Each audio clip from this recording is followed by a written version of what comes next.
Evan finds salt.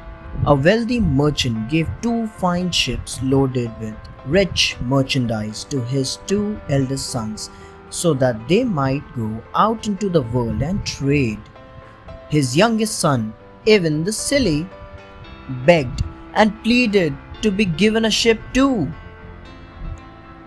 Finally, the old merchant gave him a battered little ship loaded with scraps and rags for cargo, and old feeble men as sailors. On the fourth day, after they had set sail, a storm lashed the old ship and it was battered on an island, leaving the old men to make patched up sails with rags in the cargo. Evan explored the island. He found a huge mountain of white dust which turned out to be salt. When the ship was ready to sail, he and his sailors had a great idea. They threw everything else out and filled the ship with all the salt it could carry.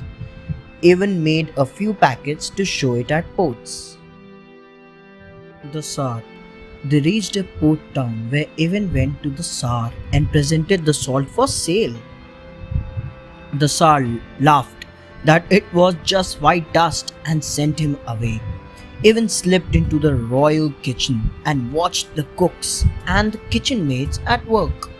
They were cooking meat and vegetables without salt. Everything was tasteless. He quietly sprinkled salt into all the dishes as they were cooking. The food was served to the Tsar and his family, and everyone found it delicious. He called the kitchen staff and asked them what was different that day. No one could think of anything till a kitchen maid remembered the stranger who had sat in the kitchen.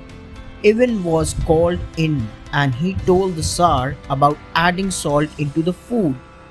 It was wonderful, and the entire load of salt was bought by the Tsar and put into a room with guards to protect it. Ivan's wealth. Ivan told the Tsar that for each bag of salt he must give a bag of gold, a bag of silver, and a bag of precious stones. The Tsar gave all he wanted, and soon the old ship was loaded with gold, silver, and gems.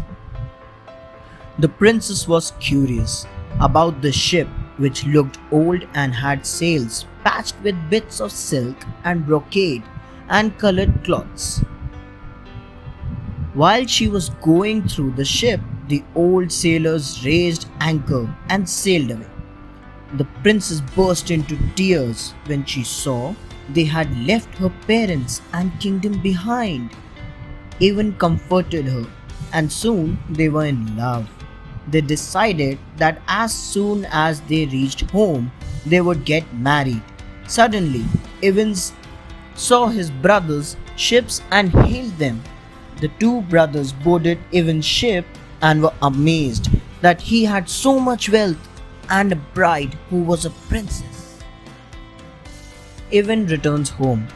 Ivan's brothers were so jealous of him that they threw him overboard and reached home to tell their father about his death. The two decided to share Ivan's wealth, and the eldest son offered to marry the princess, who just wept for Ivan. Meanwhile, Ivan found a log on which he sat and floated till he reached an island. In the morning, he reached a castle in which lived a kind giant.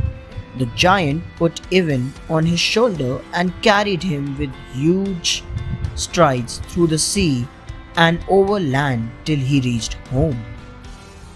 The wedding was being arranged, and Ivan's parents were sitting with the princess and his elder brother.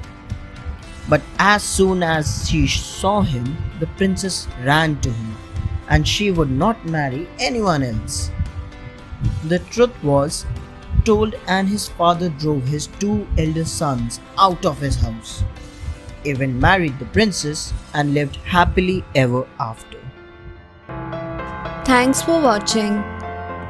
Do like, share, Subscribe to Sahil Book House.